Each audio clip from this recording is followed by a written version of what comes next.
En Tendencias para Todos, Comprender para Aplicar. Un programa que busca acercar al público en general al conocimiento científico y tecnológico que es tendencia, para que pueda ser apropiado y aplicado en el beneficio de la sociedad. En Tendencias para Todos.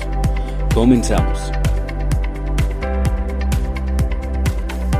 ¿Qué tal? ¿Cómo están?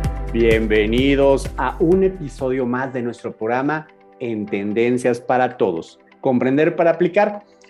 Tenemos un episodio bien interesante.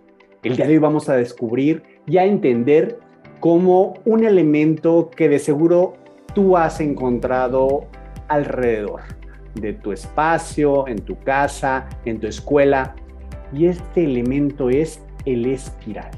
Vamos a conocer sus características, su descripción matemática. Vamos a ver cómo la podemos aplicar, sobre todo en la arquitectura, en la construcción, y lo que ahora se está trabajando en particular, que es cómo recuperar esos elementos, esas características que tiene el espiral para poderlo llevar a un proceso mucho más sistematizado, que lo podamos replicar en distintas partes de la estructura de una casa o de un edificio. Y para hacerlo, para que nos ayude a entenderlo mejor, pues hemos invitado al maestro Julio Alberto Torres Serrano. Él es arquitecto por la UNAM, tiene una maestría en arquitectura con mención honorífica por la UNAM, candidato al grado de doctor en arquitectura y urbanismo por la Universidad Veracruzana. Es además participante en diversos congresos nacionales e internacionales, así como en la publicación de diversos artículos y capítulos de libros. Pues bueno, vamos arrancando. Bienvenidos a En Tendencias para Todos, Comprender para Aplicar. Comenzamos. Hola, ¿qué tal? ¿Cómo estás, Julio? Bienvenido. ¿Qué tal, doctor? Muchas gracias. Gracias por la invitación. Aquí estamos. Pues muchísimas gracias por aceptar esta invitación. Bienvenido a En Tendencias para Todos, Comprender para Aplicar. Y el día de hoy pues vamos a platicar de este tema de los espirales en la arquitectura, un acercamiento algorítmico al diseño arquitectónico. Y pues bueno, antes de arrancar o arranquemos, entiendo yo, si los que nos están escuchando, si yo les pidiera que describieran o dibujaran un círculo, quizá yo podría decirles que pongan un lápiz o marquen un punto ahí en una hoja de papel, y después desplacen ese lápiz a cierta distancia, una distancia X, y empiecen a girar el lápiz alrededor del punto, manteniendo siempre la misma distancia. ¿Cómo podríamos explicar una espiral, Julio? Ya, es muy interesante la explicación que das de la circunferencia. De hecho, los métodos tradicionales para el dibujo de geometrías en particular, echábamos mano siempre de herramientas como una cuerda, un hilo o una regla. Y okay, en ese sentido, la circunferencia es bastante sencilla, ¿no? Hoy en día todavía en obra, pues colocamos algún hilo, lo clavamos y conservando la distancia, ahí vamos. Okay. La espiral es un tanto más complicada, pero tampoco demasiado. Hay diferentes procedimientos, pero en realidad la espiral lo que va cambiando es el radio. Conforme nosotros vamos haciendo el giro, el radio se va incrementando en una proporción que nosotros decíamos. De tal suerte que al comenzar el giro con cierto radio, al dar la vuelta a ese radio se fue incrementando hasta que ya no llega al mismo punto, sino que implica un desfase. Okay. Se puede hacer, por ejemplo, partiendo de una figura en particular. Por ejemplo, podemos tener un cuadrado y a partir de ese cuadrado en cuadrantes vamos cada vez incrementando, cada vez que hacemos un giro de un cuadrante o de 90 grados, incrementamos el radio y volvemos a hacer un giro a 90 grados, volvemos a incrementar el radio y otro giro a 90 grados. De tal suerte que poco a poco estos círculos se van haciendo más grandes. Y el resultado es una espiral, ¿no? Es una espiral de crecimiento inclusive constante, porque siempre vamos haciendo incrementos derivados de la figura original que era el cuadrado. Entonces, digamos, esa es una manera geométrica sencilla de iniciar con este trazo. Perfecto. Bueno, ya nos quedó claro qué es la espiral, cuál es su definición en la parte geométrica, o sea, cómo construirla más bien, y que la encontramos, entiendo, en prácticamente muchos fenómenos en la naturaleza, la encontramos en muchas cosas en las que estamos constantemente en contacto.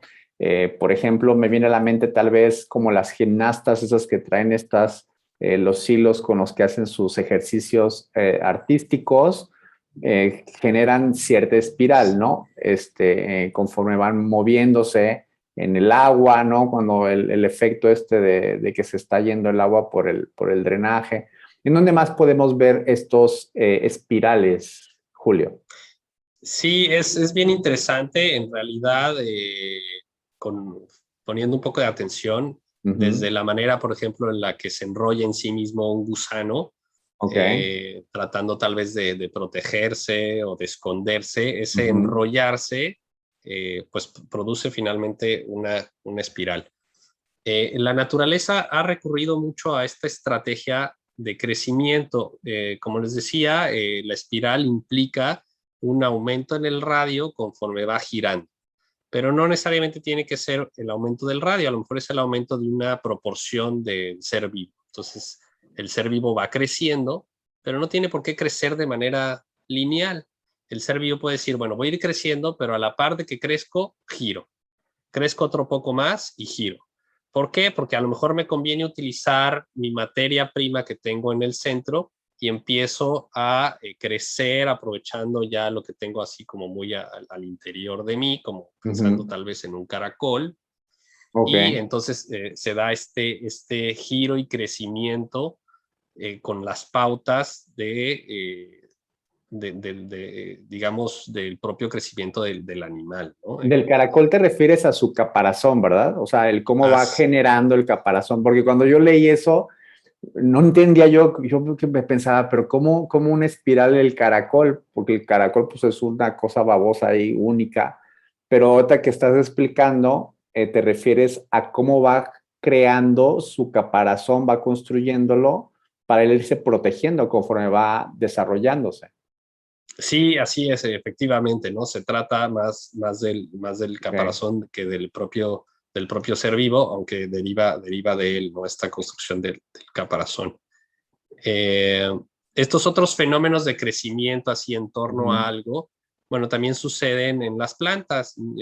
Muchas plantas, por ejemplo, las semillas de girasol, si nosotros vemos el centro del girasol, donde están agrupadas las semillas, el girasol también va creando circunferencias cada vez mayores conforme va creciendo y al mismo tiempo va haciendo una distribución radial que va produciendo al final de cuentas espirales. O sea, el comportamiento, el cómo van distribuidas estas, ¿cómo se llaman? ¿Los pistilos? ¿O qué son como lo que tiene el girasol? Así es, son todas sus semillas, ¿no? Sus semillas están distribuidas formando espiral, o sea, una espiral. Así es, ¿no? Entonces hay agrupaciones de semillas que podemos trazar una línea y observar en ellas no solamente una espiral, sino un cúmulo o un grupo de espirales, ¿no? En torno al centro del girasol. Oye, Julio, entonces quiere decir que hay alguna característica o hay alguna funcionalidad del espiral. O sea, porque pareciera que en la naturaleza lo usan mucho, ¿no? O sea, acceden a ese comportamiento o a esa figura o a esa forma. ¿Por qué? ¿Qué tiene el espiral? O sea, ¿qué te da el espiral? Ya, lo que creo que resulta también que, por ejemplo, estamos mucho más acostumbrados nosotros como seres humanos y en parte con la educación que hemos recibido a manejar el espacio de dos coordenadas ortogonal. En este espacio es muy sencillo hacer, por ejemplo, crecimientos lineales, ¿no? Cuando tú relacionas un valor de X con un valor de Y, y vas relacionando 1 a 1, por ejemplo, 1 con 1, 2 con 2, 3 con 3, 4 con 4, unes los puntos y terminas teniendo una línea recta. Pero la naturaleza eligió otro sistema que sí es 1 de longitud, pero con un cierto ángulo. Y se presenta mucho en fenómenos naturales que tienen que ver con rotación, ¿no? Más con una trayectoria lineal, que es con la que estamos acostumbrados a trabajar y nos enseñan mucho las coordenadas ortogonales en la escuela. La naturaleza tiene que ver mucho más bien con giros y con rotaciones, ¿no? Perdón, Julio, antes de que continuemos, cuando hablas de coordenadas ortogonales, ¿a qué te refieres?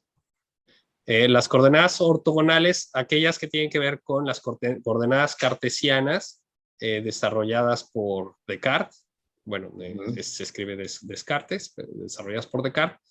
Él utilizó este par de ejes de coordenadas ortogonales o cartesianas para poder representar figuras en este espacio bidimensional, apoyándose del álgebra, ¿no? Es decir, de valores en X y en Y. Y entonces pudo encontrar relaciones bien interesantes para describir figuras, pero basadas en este espacio cartesiano, ¿no? Es muy simple, ¿no? Como 2D, ¿no? O sea, pero lo que comentas es que realmente, a final de cuentas, en la naturaleza no es 2D, ¿no? Sí, así es. Nosotros estamos acostumbrados a representar las cosas bajo ese sistema de coordenadas, pero la naturaleza pues, no tiene un sistema de coordenadas como el de Descartes, tiene otros sistemas de coordenadas inclusive. Por ejemplo, poco después de Descartes, vino Bernoulli y aportó, por ejemplo, el uso de las coordenadas polares.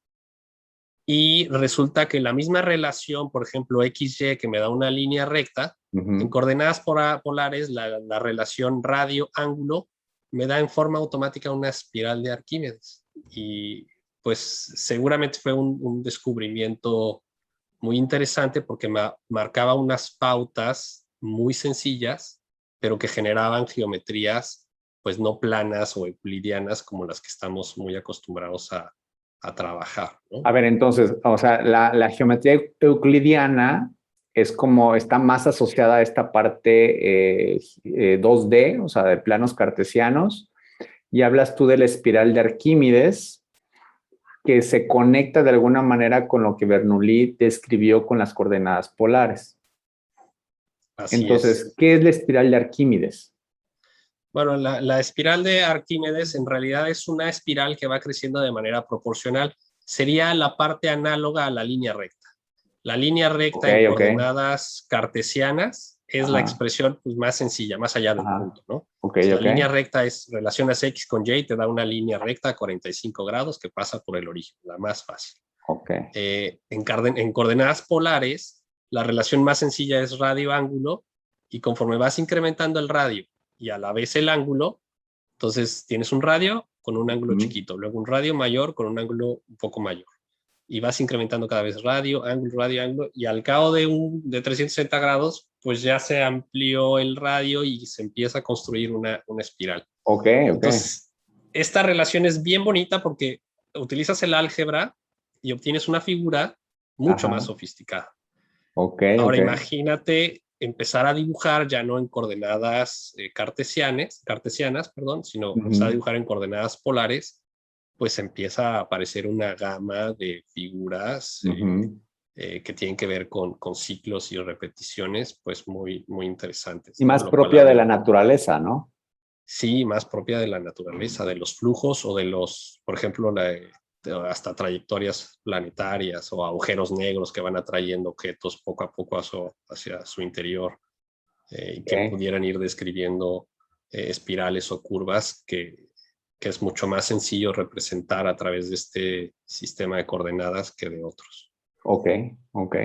Y a ver, entiendo que lo que tú estás trabajando es llevar estos conceptos de espirales a la arquitectura. Es decir, estos comportamientos, llevarlos a temas de construcción. ¿Cómo es eso? O sea, ¿y por qué? O sea, más bien como para qué llevar estos conceptos de espirales, de la naturaleza, como a esta parte de la arquitectura.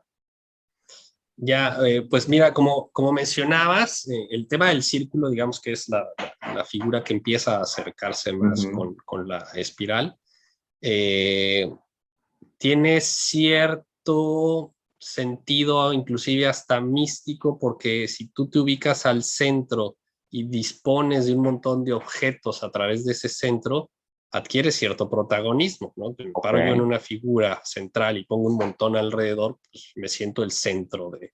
Y así es como se describía antes al universo, ¿no? O sea, pensábamos que nosotros éramos el centro de todo, ¿no? Somos el centro y todo gira alrededor de nosotros. Entonces hay representaciones arquitectónicas que tienen que ver con este simbolismo. Entonces yo me ubico al centro y dispongo las cosas alrededor de mí. Y tiene su atractivo.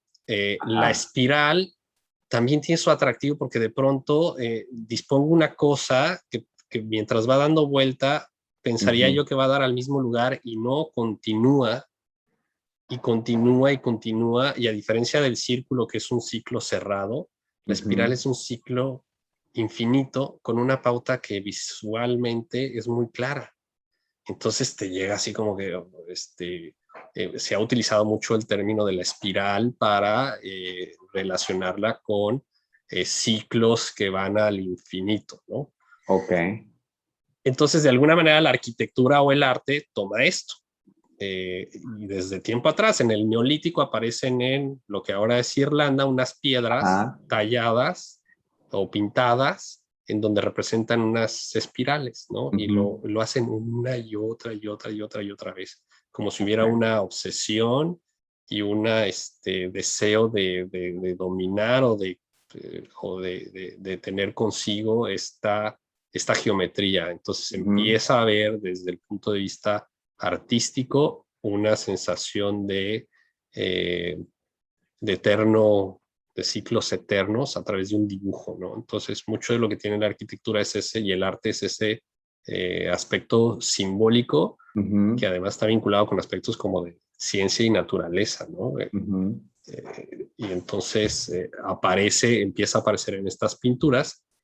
Y después empieza a aparecer en otros edificios y en otras plazas. Por ejemplo, hay una mezquita en Samarra, que es un lugar en Irak, que igual, en vez de ser una pirámide de base cuadrada, como las que conocemos en Egipto o aquí mismo en el país, es cónica, ¿no? Entonces vas dando vueltas, y mientras vas dando vueltas vas subiendo, y entonces se hizo una especie de espiral que te lleva hacia la parte más alta.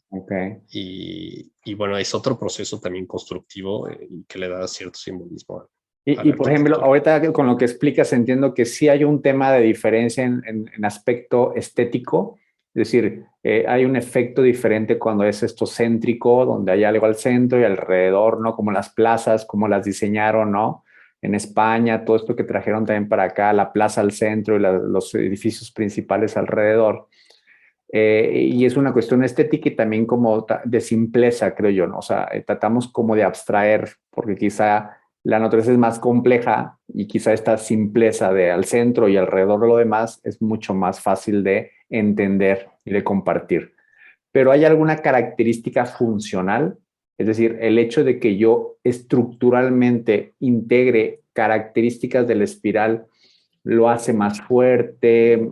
¿Hay algo que lo haga diferente al hacerlo a no hacerlo con esos conceptos de la espiral?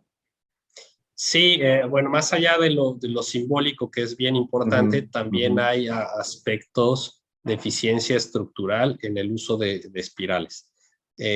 Cuando construimos una espiral, supongamos una sencilla que es en un cilindro, ¿no? Una hélice, porque ya estamos hablando de, digamos, del aspecto 3D de la espiral, la llamamos más bien hélice, ¿no?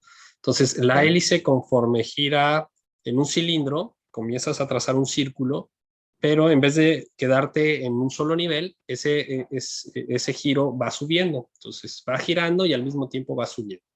Entonces, al ir girando y subiendo, pues se genera una hélice que, para que todos la visualicemos, es como los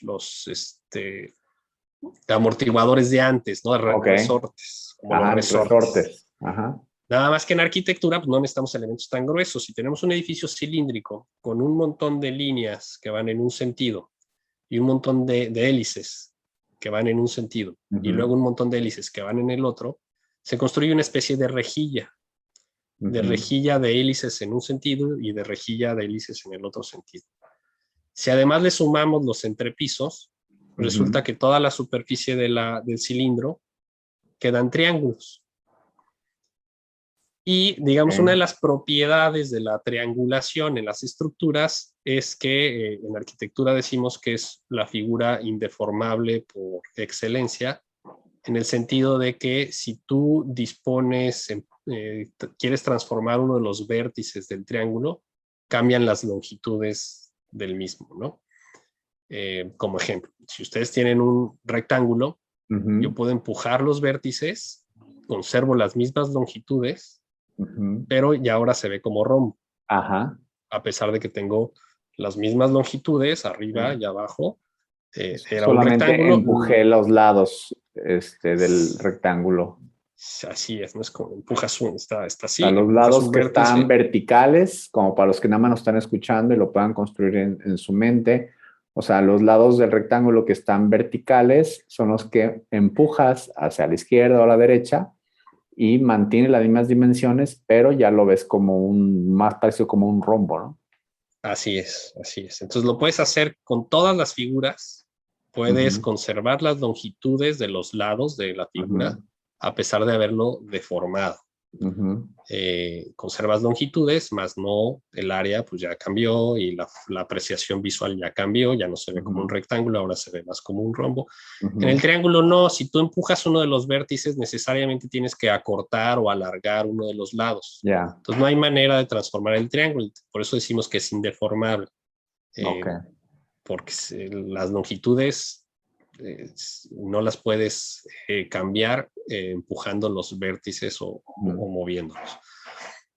Eso trae consigo un beneficio estructural que lo puede uno hallar en el cruce de hélices que giran en sentido contrario. Al final de cuentas se puede construir una triangulación pues con estas hélices, ¿no? Girando en un sentido contrario. Y bueno, hay otras consideraciones tal vez estructurales. Si quisiéramos hacer un edificio, pues no, digamos, de ángulos como cuadrados o rectángulos, sino quisiéramos bases tal vez circulares, un poco como esta mezquita de Samarra en Irak, y queremos más bien un edificio con características circulares. Bueno, pues también la disposición cónica ayuda para rigidizar las estructuras, ¿no? Que sean más estables, a diferencia de elementos completamente verticales. Ok. Entonces, por ejemplo, para temas de temblores, todo ese tipo de cosas, ¿el integrar esas estructuras puede hacerlos un poco más resistentes? Sí, así es. Si salimos de la figura digamos, ortogonal o construida a base de ángulos rectos, y pensamos más bien en edificios cilíndricos o elípticos o cónicos que tienen más bien superficies curvas. Cuando nosotros empezamos a trazar diagonales para triangular estos edificios, empiezan a aparecer hélices, ¿no? Es decir, una línea que va envolviendo el edificio conforme va subiendo, y al final de cuentas, tal vez sin pensarlo o desearlo, empiezan a aparecer por sí solas bajo esta necesidad de rigidizar un edificio con condiciones más bien curvas, ¿no? Más que cartesianas. Ok. Y en el caso particular de lo que tú estás haciendo, entiendo cómo es como establecer un paso a paso para que podamos llevar este comportamiento a tu diseño arquitectónico. ¿Cómo es eso? ¿Cómo lo haces? O sea, ¿cuál es esa labor? Porque de pronto escucho la palabra algorítmico y la asocio mucho a la parte de programación, ¿no? De computadoras. Pero aquí en tu caso, ¿qué es esto? O sea, ¿cuál es ese proceso? Ya, bueno, aquí viene muy vinculado con las matemáticas. Por ejemplo, en matemáticas puedes definir la ecuación de una parábola. Y la ecuación de una parábola no te dice específicamente una parábola, te dice pues todas las parábolas que tú puedas construir se pueden construir a partir de una cierta ecuación con parámetros, ¿no? Con distintos parámetros, pero al final de cuentas tiene que haber una condición, que haya una variable con exponente cuadrado, y entonces te va a dar una parábola. Entonces puede haber una definición que te da la posibilidad de explorar todas las parábolas posibles, basadas en una definición que proviene de una ecuación. Así como tenemos ecuaciones para curvas en el espacio cartesiano, pues tenemos ecuaciones para curvas en el espacio de Bernoulli o en el espacio polar, en coordenadas polares, o bien en coordenadas cilíndricas si estamos trabajando coordenadas en Z. Entonces uno puede hacer la definición no de una espiral, sino de una gama amplia de espirales. Y además puedes incluirle también exponentes a la proporción de crecimiento, de tal forma que no sea una espiral de crecimiento constante o lineal, sino que sea una espiral de crecimiento exponencial. Puede ser al exponente 2, al 3 o exponente fraccional. O inclusive incorporar en la ecuación otras funciones como funciones trigonométricas, ¿no? Por ejemplo, la función seno, que es te da esa opción de curvas que suben y bajan y también es cíclica. Se puede incorporar a la ecuación y entonces resulta que tienes una gama de espirales con un comportamiento sinusoidal, y no solamente tienes a lo que voy es que al final del día no tienes solamente una propuesta de edificio o una propuesta plástica para una plaza, sino tienes una infinidad de propuestas porque las llevaste a una definición matemática con unos parámetros que tú puedes controlar, y en ese sentido resulta que estás diseñando ya no una propuesta arquitectónica, sino que estás diseñando una variedad de propuestas arquitectónicas. Yo utilizo la analogía, vas a decir que me estoy saliendo del tema, pero con el código genético. Todos los seres humanos poseemos el mismo código, pero a pesar de eso tenemos un montón de variedades. Pero nuestro código se caracteriza por un montón de similitudes.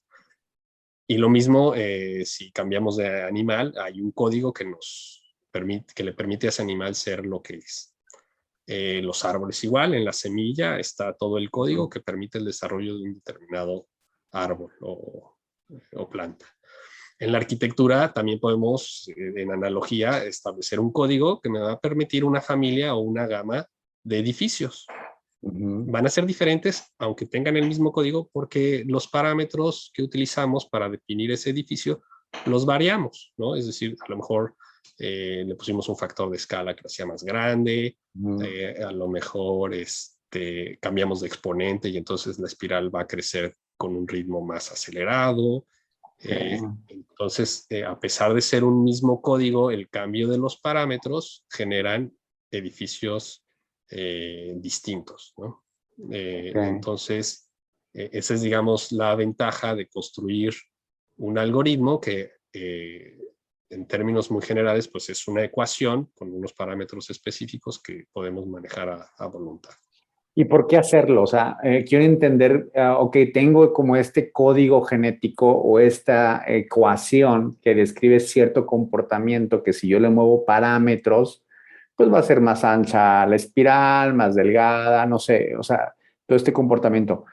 Pero ¿para qué hacerlo? O sea, quiero entender que a lo mejor genero yo esta ecuación o esta descripción de la espiral y ya voy a poder hacer como muchos edificios iguales o con el mismo comportamiento. Eso me va a optimizar como el mantenimiento. ¿O cuál es el objetivo de hacer esto?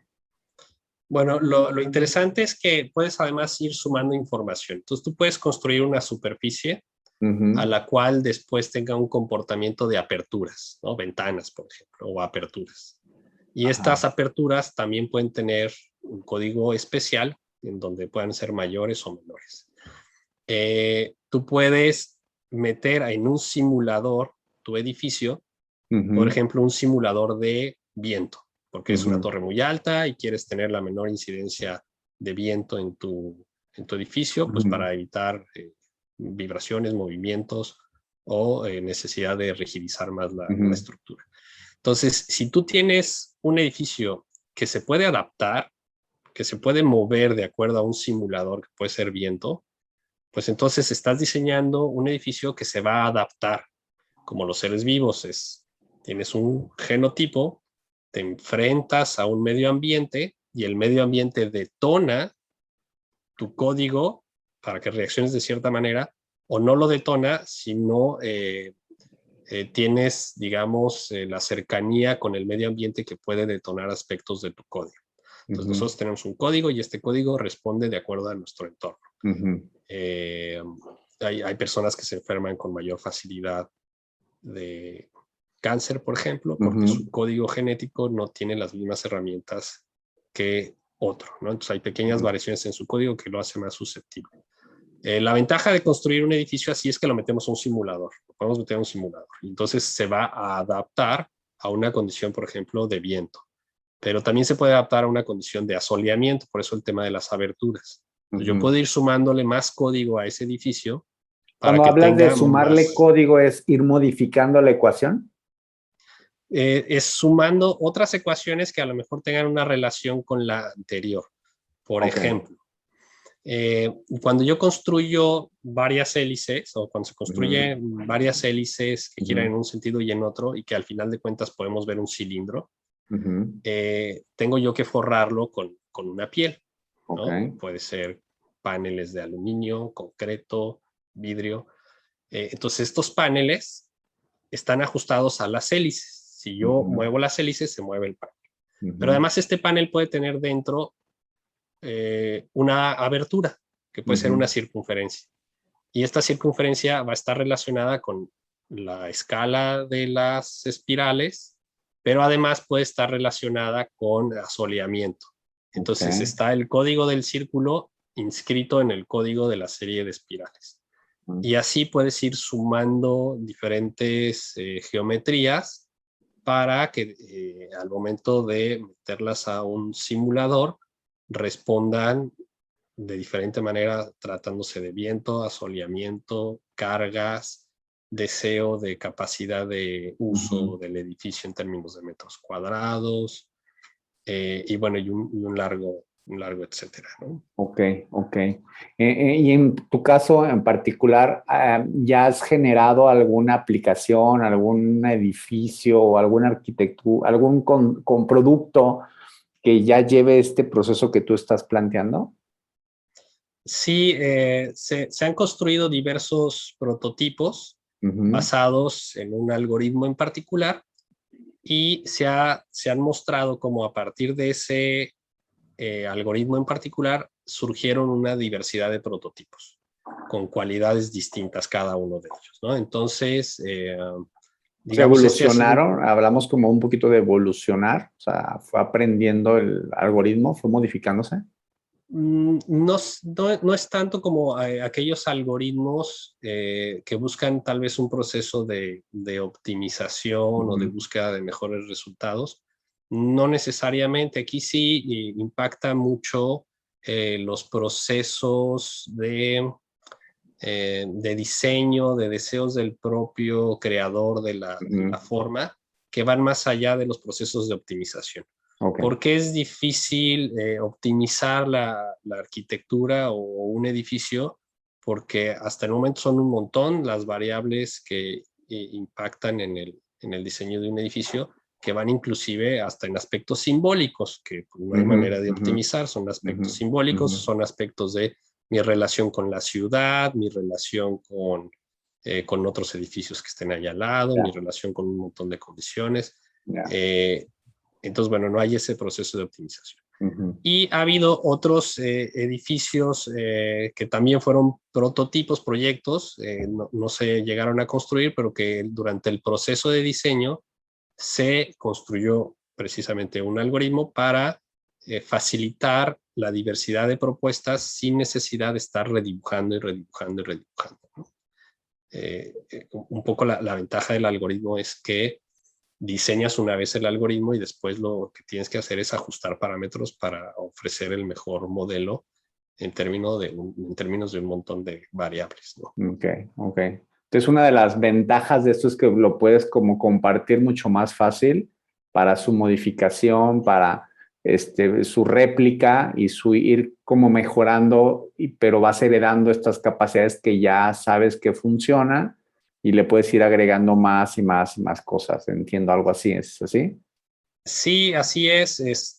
Digamos que en el proceso de diseño, pues nuestro primer contacto es con el sitio, con el cliente, con las necesidades de los usuarios, pero después empezamos a vincularnos con otras disciplinas, la estructura, y a lo mejor nos acercamos con ingenieros, o las instalaciones eléctricas y vamos con los ingenieros electricistas o sanitarias, o los espacios verdes o la captación de agua. En fin, empezamos a repartir el proyecto y analizarlo conjuntamente, y va cambiando el proyecto arquitectónico en la medida que lo vamos sometiendo, digamos, a prueba o a juicio de otros especialistas. Y entonces hay que reajustar. El hecho de que estos ajustes puedan estar parametrizados nos dan ventajas en tiempos, porque ya no hay que hacer modificaciones desde cero o redibujar todo el edificio, sino simplemente ajustar algunos aspectos que de forma automática cambien el resto del edificio, ¿no? Genial. Entonces eso sería como muy útil para los arquitectos, ¿verdad? O sea, para los encargados de la obra o del diseño, porque les facilitaría el trabajo el poder como grupo estar compartiendo sus aprendizajes a través de estas ecuaciones o de estos algoritmos para fácilmente poder seguir construyendo, definiendo nuevos conceptos. Y para los usuarios finales, al final creo que entiendo cómo es entender que la espiral es otra forma u otra estrategia de construcción que vale la pena insertar en nuestras construcciones, porque de pronto seguimos como en el plano cartesiano, o sea, en estas cuestiones ortogonales, entiendo, y que los edificios quizá pudieran serse beneficiados si también nosotros como usuarios finales al menos mencionáramos esta posibilidad al que me está diseñando, al arquitecto. Sí, sí, así es. Brindará posibilidades, además de acercarse a curvas y a formas muy distintas, explorando pues sus definiciones algebraicas, que pues ahí están. Sí implica un acercamiento a las matemáticas, en particular a la geometría, digamos, analítica, que tampoco son matemáticas complejas, es simplemente cuál es la traducción en una ecuación de una superficie o de una curva. Existen a montones, porque los matemáticos han trabajado mucho en eso, y los físicos y un montón de disciplinas que han construido ecuaciones que terminan describiendo superficies.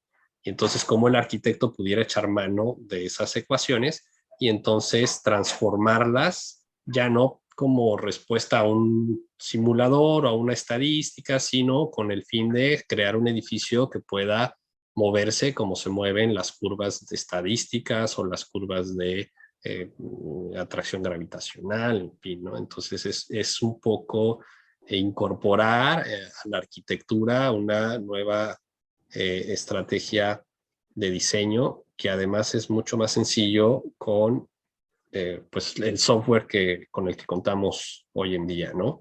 Okay. Entonces permite tal vez al arquitecto comprender de mejor manera el significado de una ecuación cuando la puede ver en tiempo real graficada en su pantalla, ¿no? Entonces empieza a modificar parámetros de la curva y empieza a ver cómo ésta se transforma, y la veríamos como un recurso creativo, como un recurso de dibujo, no como un recurso tal cual matemático, que puede tener por supuesto sus beneficios, los hay, pero bueno, va encaminada en ese sentido. Buenísimo. Julio, pues para terminar, ¿tendrás alguna publicación, libro o algo que quizá los arquitectos pudieran consultar para poder conocer un poco más de esto y poderlo integrar a su labor diaria? Y no sé también si tengas algún tipo de publicación que nosotros, los usuarios terrenales, podamos acceder para entender un poquito más de esto y pedirle a nuestro arquitecto que lo tome en cuenta. Sí, bueno, hay reciente una publicación aceptada, está por publicarse. Ahora estos temas de la pandemia retrasaron un tanto su publicación, pero el nombre de esta publicación es Teoría Genética de las Formas Arquitectónicas basadas en algoritmos geométricos. Suena muy pomposo el asunto, pero bueno, es un poco esto de los códigos basados en un algoritmo en beneficio del diseño arquitectónico, ¿no? Entonces, esa es, digamos, la última publicación, la más fresquecita, que pues sí, me encantaría que la consultaran. Padrísimo. Y recibir comentarios, por supuesto. Buenísimo. Pues Julio, muchísimas gracias por acompañarnos y compartir con nosotros este concepto y ayudarnos a comprender para poder entonces aplicarlo a nuestras vidas diarias y poder realmente tener un impacto en nuestras comunidades. Muchísimas gracias, Julio. Gracias a usted, doctor Emanuel, gracias. Muchas gracias a todos los que nos siguieron. Recuerden hacer clic en la campanita de recordatorio para que cada que hagamos un estreno de un episodio se enteren. Por supuesto, hagan clic en suscribirse en nuestro canal de En Tendencias para Todos. Muchísimas gracias y hasta pronto. En Tendencias para Todos fue una producción del Comité de Industry Engagement del IEEE Región 9 Latinoamérica y de la revista de divulgación de ciencia y tecnología Expresiones VM. Desde México, en el diseño y concepto de imagen, Juan Carlos Orozco Sierra. Desde El Salvador, la difusión de redes estuvo a cargo de Roxana Alfaro. Agradecemos el apoyo de Roxana Selnom, coordinadora del Comité Industry Engagement del IEEE Región 9 Latinoamérica, y a la maestra Katia Arriola Rodríguez, editora en jefe de la revista Expresiones VM. En Tendencias para Todos. Hasta la próxima.